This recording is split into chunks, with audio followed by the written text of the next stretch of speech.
Hello and welcome to Anantara World Islands Dubai Resort. I'm going to give you a quick tour of my room number 306.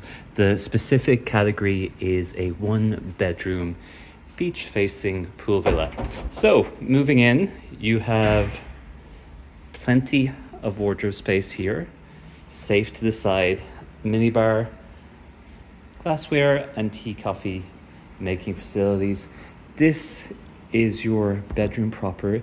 It is very spacious and has extremely high ceilings with bamboo rafters, and you have dining table over there and seating again. So moving in to the bathroom, you have nice large sized standalone tub. I'm told lots of honeymooners come here, lots of couples come here, people come here to propose.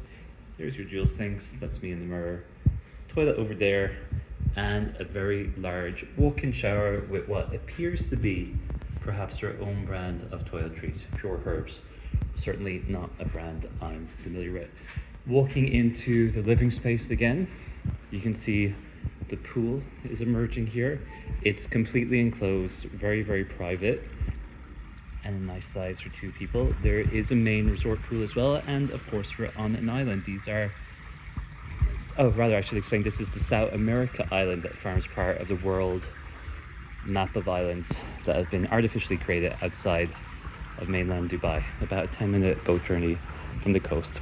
So that's it. That's your very quick tour of this one bedroom pool villa at Dubai World Islands Resort by Anantara.